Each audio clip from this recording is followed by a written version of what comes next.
नष्टप्रायेषु भद्रेषु नित्यं भागवत सेवया भगवती उत्तम श्लोके भक्तिर्भवती नैष्ठिकी कृष्णाय वासुदेवाय देवकी नंदनाय च नन्दगोपकुमाराय गोविंदाय नमो नमः। जय श्री कृष्ण चैतन्य प्रभु नित्यानंद श्री अद्वैत गदाधर श्रीवासादि गौर भक्तवृंद हरे कृष्ण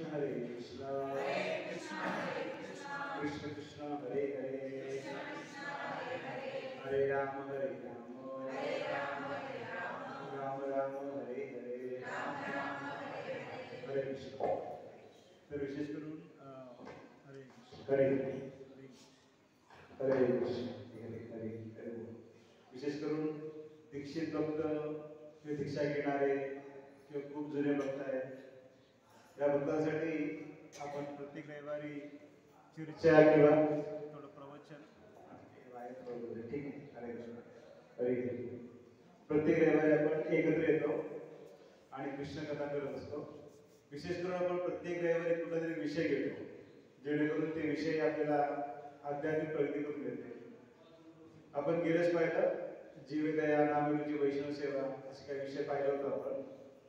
आता असेच विषयांवर बोलता बोलता अजून काही विषय आहेत, हे विषयावर चर्चा चालू होणार आहे। सेवा, सिद्धांत, सदाचार, साधना हे चार खूप महत्त्वाची गोष्ट आहेत का? सेवा, सिद्धांत, सदाचार आणि साधना, हे चार गोष्टी आपल्या जीवनामध्ये खूप महत्त्वाच्या आहेत। त्यामध्ये आज एक विषय मी निवडलेला आहे, ती आहे सिद्धांत। सिद्धांत म्हणजे काय की भगवंताविषयी जाणण्यासाठी जे काही ज्ञान मिळतो ना, त्याला सिद्धांत म्हणतात। आणि ते ज्ञान मिळवताना आपण कंटाळा करायचं ना, तर आपण सुरुवात करतानाच चैतन्य चरितामृतमध्ये एक श्लोक आहे, श्लोक पाठीमागे म्हणूया, माझ्या पाठीमागे म्हणा तुम्ही। सिद्धांत बरिया चित्त न करे आलस, सिद्धांत बरिया चित्ते ना करे आलस। कारण अर्धा अर्थ म्हणता येतच नाही ना, कोण एकच वाक्यात म्हणतो। चैतन्य चरितामृत श्लोक आहे।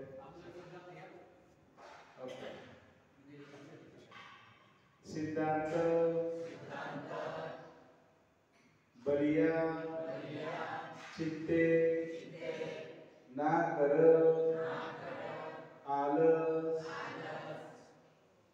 यहाँ ऐते कृष्णे लागे सुदृढ मानस। प्रयत्न करू म्हणजे, आणि मला वाटतं प्रत्येक दीक्षित भक्तांना हे श्लोक म्हणता येतात, कारण श्लोक आपल्यासाठी खूप महत्वाचा आहे। खूप अवघड नाही बरं का, एक 10-20 वेळा म्हणलेला पाठ होतो। सिद्धांत बलिया चित्ते ना करे आलस, यहाँ ऐते कृष्णे लागे सुदृढ मानस।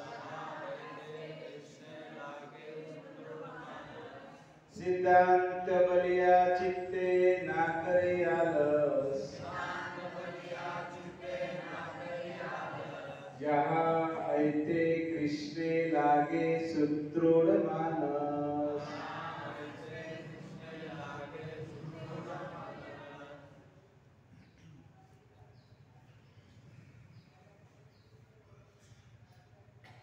सिद्धांत बलिया चित्ते ना करलस, सिद्धांत बलिया चित्ते ना करे आलस, यहाँ ऐते कृष्णे लागे सुदृढ मानस।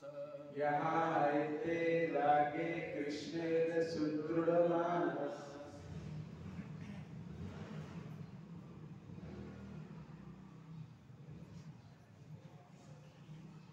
सिद्धांत बलिया चित्ते ना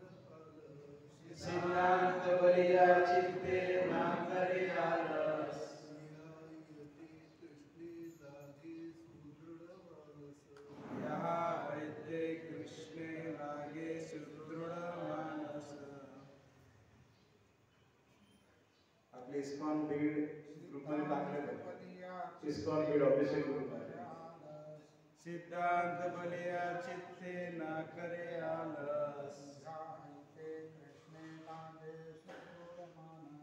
यहाँ लागे कृष्णेर सुदृढ़ मानस.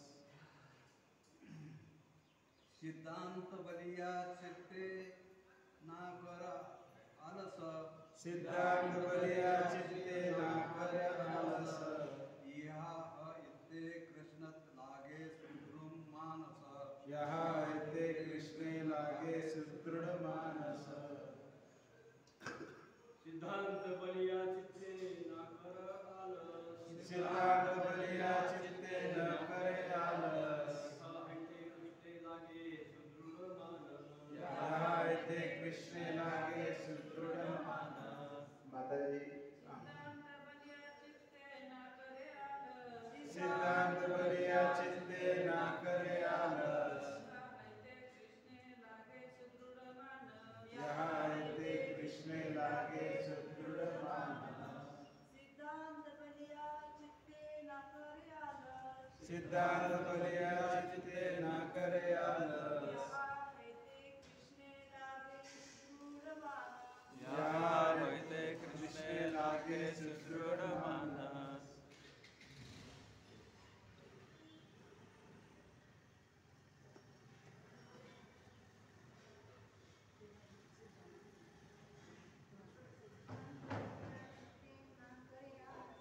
सिद्धांत बलिया चित्ते न करे आलस, यहाँ इत्ते कृष्णे लागे सुदृढ़ मानस. सिद्धांत बलिया चित्ते न करे आलस, यहाँ इत्ते कृष्णे लागे सुदृढ़ मानस. ठीक आहे, छान. तर असं म्हणत राहिलं खूप आवडले. चेतरी चेतरी खूप सुंदर आणि खूप सोपा श्लोक आहे. त्या श्लोकाचा अर्थ काय बघूया. एक प्रांजळ विद्यार्थ्यांनी अशा सिद्धांतावरील चर्चांना विवादास्पद समजून त्यांची उपेक्षा करू नये, कारण अशा चर्चेने मन सुदृढ होते आणि ते श्रीकृष्णाकडे आकृष्ट होते. तात्पर्य मोठं आहे तर मी वाचून आलो तात्पर्य. त्यात काय प्रभुपाद सांगतात की आपण एखाद्या सिद्धांत गोष्ट आहे ना त्याला फिलॉसॉफिकल म्हणतात. फिलॉसॉफिकल म्हणजे काय, आत्मा, शरीर, भगवंत कोण, 9 ग्रह कसा आहे, 14 लोक कसे आहेत, काहीतरी अवघड विषय ऐकताना आपल्याला कंटाळा येतो. ते कंटाळा आल्यावर काय होतं, कंटाळा आले की नको वाटतं, ऐकू वाटत नाही, बोर वाटतं. पण तेच गोष्ट काय करते, तुम्हाला भक्तीवर टिकून ठेवते. बरं प्रभुपादांना विचारलं, प्रभुपाद तुम्ही तर म्हणता 16 वेळा जप करा, चांट हरे कृष्णा आणि बी हॅपी, 16 वेळा जप करा आणि सुखी व्हा, मग इकडे पुस्तक वाचायची गरज आहे का? प्रभुपादांकडे 16 माळामध्ये रुची येण्यासाठी पुस्तक वाचायचं. समजलं? 16 माळामध्ये रुची येण्यासाठी आपल्याला ग्रंथ वाचन करायचं. त्यामुळे आपल्याला सिद्धांत आला ना कंटाळा तरी नाही करायचं. रविवारच्या प्रवचनमध्ये विशेष करून काय, सिद्धांतिक ज्ञान म्हणजे मी कोण आहे, भगवंत कोण आहे, मी भक्ती कशी करायला पाहिजे, माझ्या भक्तीला अडचणी आल्या मला काय करायला पाहिजे, अशा अनेक गोष्टीवर चर्चा होणार. रविवार विशेष करून सकाळी जे आहे आपल्या भक्तीचं पोषण म्हणजे अजून चांगलं वृद्धी कसं होईल याविषयी काही वरिष्ठ भक्त आहेत किंवा सर्वांमध्ये चर्चा होणार आहे. त्यामुळे ना आपण रविवारी संध्याकाळी जनरली नवीन लोक असतात त्यामुळे एवढा चर्चा करताय. सकाळच्या क्लासमध्ये थोडा चर्चा आणि सकाळचं वातावरण आहे सात्विक वातावरण असतं आणि स्मरणशक्ती वाढवते. तर आपण या ठिकाणी विषय आपला हेच आहे की सिद्धांत जे आहे आपण कधी कॉम्प्रोमाइज करायचं, कॉम्प्रोमाइज तडजोड नाही करायचं. आपल्या भक्तीमध्ये कुठल्याही वेळी तडजोड करायचं नाही. आपण सर्वात माहिती की जे विष्णूचे भक्त आहेत त्यांना वैष्णव म्हणतात, जे शिवजीचे भक्त आहेत त्यांना शैव म्हणतात, जे शक्तीचे उपासक आहेत त्यांना शाक्त म्हणतात, जे गणपतीचे उपासक आहेत त्यांना गणपत्य म्हणतात, जे सूर्याचे उपासक आहेत त्यांना सौर्य म्हणतात. आणि जे राधाराणीचे उपासक आहेत त्यांना गौडीय म्हणतात. राधाराणीचे उपासकांना काय म्हणतात? गौडी. आपण कोण आहोत? गौडी आहोत.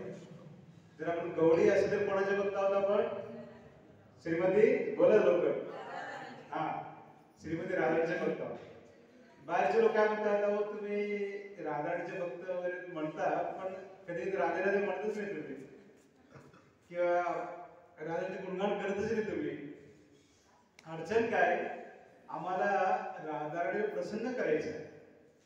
आम्ही राधाराणीचे भक्त असून राधाराणीचे भाव समजून घेण्याचे प्रयत्न करत आहोत. समजलं का? की राधाराणीचे भक्त आपण, राधाराणी खूप प्रिय असा व्यक्ती कोण आहे? कृष्ण आहे. असे आपले आचार्य म्हणतात की आम्ही कृष्णाला ओळखत नाही. बरं का, आम्ही कृष्णाला ओळखत नाही, फक्त राधाराणीला कृष्ण आवडतो म्हणून त्या कृष्णाची भक्ती करतो आपण. समजतं का तुम्हाला? राधाराणीला कृष्ण प्रिय आहेत म्हणून आपण कृष्णाची भक्ती करतो, पण आपण खरं उपासक कोणाचे आहोत? श्रीमती राधाराणीचे. पण आपण दिखावा करत नाही, राधे राधे राधे वगैरे. आपण राधाराणीचा भाव काय? कृष्णाला प्रसन्न करतो. राधाराणी कधी प्रसन्न होणार? जेव्हा कृष्ण प्रसन्न होते. एकदा काय झालं की राधाराणी जलक्रीडा करताना पैंजण हरवलं राधाराणीचं. आणि पैंजण हरवलं, सगळ्या लोकांना अनाउन्समेंट झालं की राधाराणी पैंजण हरवलेले शोधा. सगळे सखी, अष्टसखी की मंजिरी आहेत सर शोधू लागले. आपले परंपराचे आचार्य होते ते ध्यान, भगवंत नाव जप करता करता ध्यान अवस्थेत गेले, ते समाधी अवस्थेत. समाधी अवस्थेत जाऊन ते लीला बघत होते भगवंताची. काय लीला बघत आहेत? राधाराणी पैंजण हरवलेल्या पाण्यामध्ये आणि शोधत आहेत सगळे गोपी. ते पण जाऊन शोधू लागले त्यांना मदत करायला. बरं का, 3 दिवस झालं ते समाधीमध्येच आहेत. बाकी लोकांना समजेना की ते प्राण सोडले का काय, नेमकं झालं तरी काय. पण त्या जे प्रभू होते, जे भक्त होते, शुद्ध भक्त होते, त्यांचे शिष्य होता, तो सुद्धा खूप महान भक्त होता.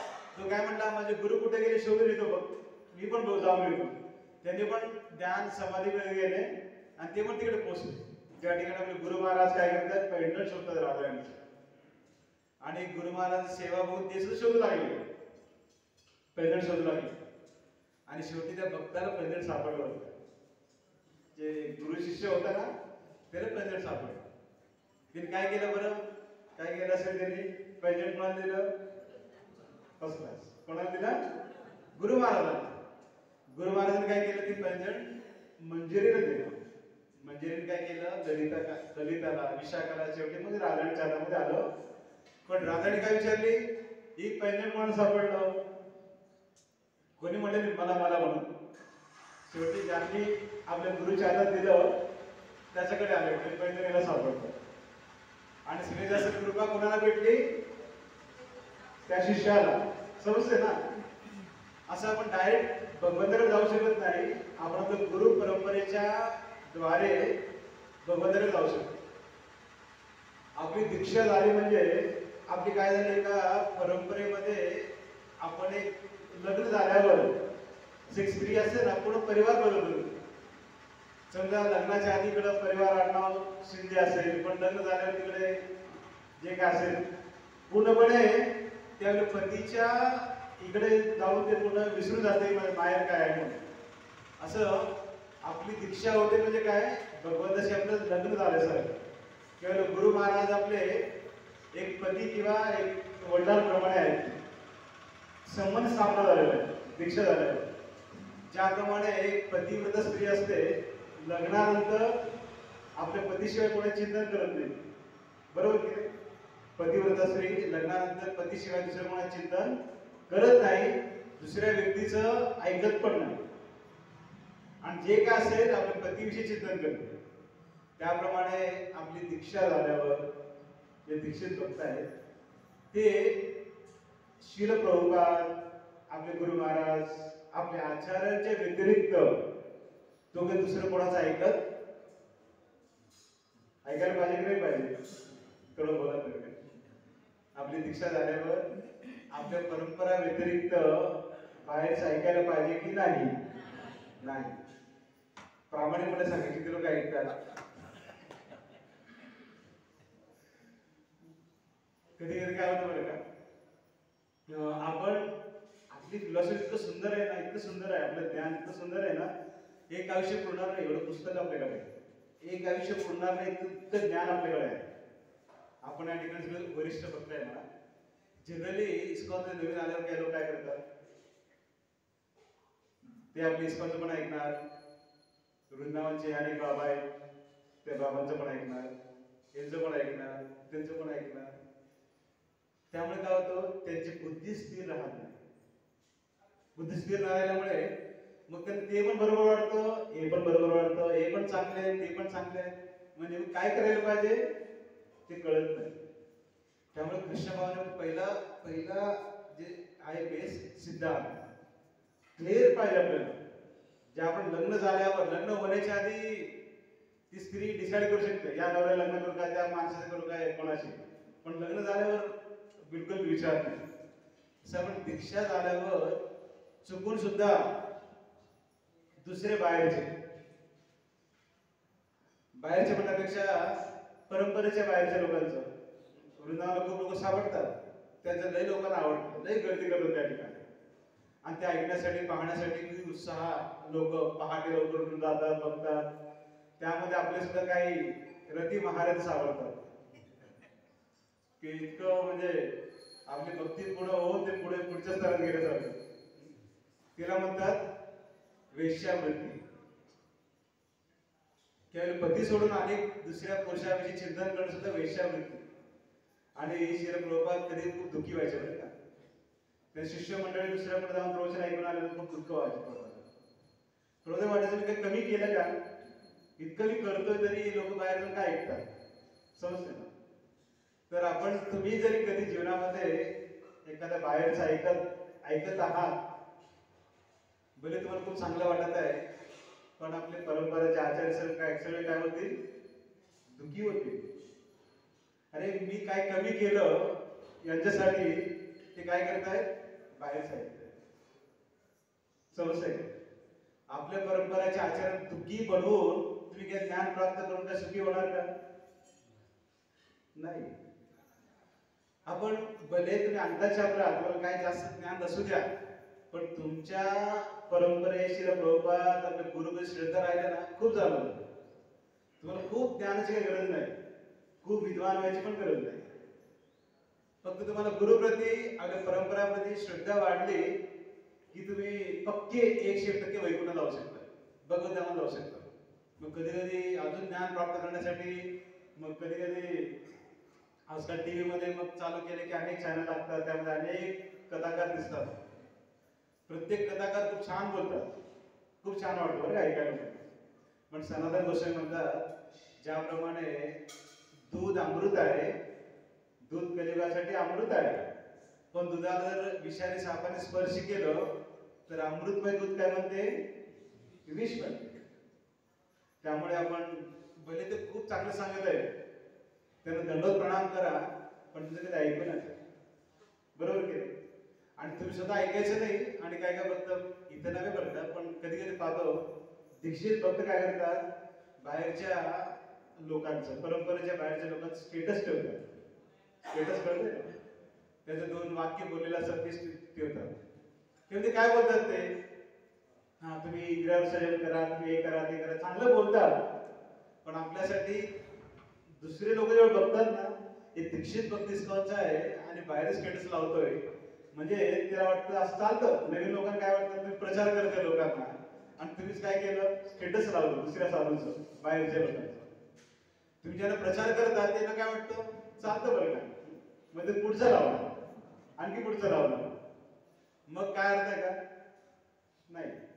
आपण कधी सुद्धा दीक्षित भक्तांनी आपल्या परंपरे व्यतिरिक्त, भले ऐकायला कडू वाटते, चांगला वाटत नाही, पण सत्य पण आहे, कधी नाही लावायचं. तुम्ही बघा आपल्या इस्कॉनच्या मंदिरामध्ये किंवा वृंदावन इस्कॉनच्या मंदिरामध्ये तुम्ही जावा, कधी सुद्धा बाहेरचे लोक, बाहेरचे दुसरे जे राधा गोविंद भगवान की दुसरे संप्रदायाचे कोणी मंदिरात दर्शनाला पण येते बरं का. दुसरे संप्रदायाचे आहेत, वृंदावनाला खूप लोक सापडतात, पण ते लोक आपल्या मंदिरात कधी येत नाही. ते लोक आपल्या मंदिरात कधी येत नाही. पण आपण त्याच्याबद्दल 10 वेळा जातो. आता तुम्ही ते दीक्षित बघताय त्यामुळे तुम्हाला एकदम उघडं करून बोलायची गरज नाही, पण आपण इतकी सिद्धांतिक पाहिजे ना की माझ्या मंदिराशी दुसऱ्या कोणाच्या मंदिरात जाणार नाही, भले काय असेल. आपण कधी कधी बघा प्रेम मंदिरात जातो, प्रेम मंदिरात जातो, ते बघून येतो, बघायला काही नुकसान नाही बरं का. पण बाकीचे लोक बघतात अरे ते दीक्षित भक्त चालले आणि तिकडे असं काही विशेष काही नाही बरं का. पण असे काही मंदिर आहेत त्या ठिकाणी आपण लोकांना खूप आकर्षित ठिकाण वाटतं आणि तिकडे आपण गेलो त्याच्या मागचे लोक सुद्धा तिकडे जाणार, हळूहळू तिकडे जातील ते लोक. एखाद्या भक्ताचं आयुष्य वाटोळ करण्यासाठी आपण जिम्मेदार व्हायला नाही पाहिजे. तुम्ही एखादा कृष्ण भक्ती प्रचार करत आहात त्याला चांगलं सांगा, व्यव समजून. तो चुकतोय ना तर सांगा, नाही तुला पालन करायचे ना हे परंपरा आहे, जर तुला आवडत नाही ना ते आवडतं ना चांगलं कर.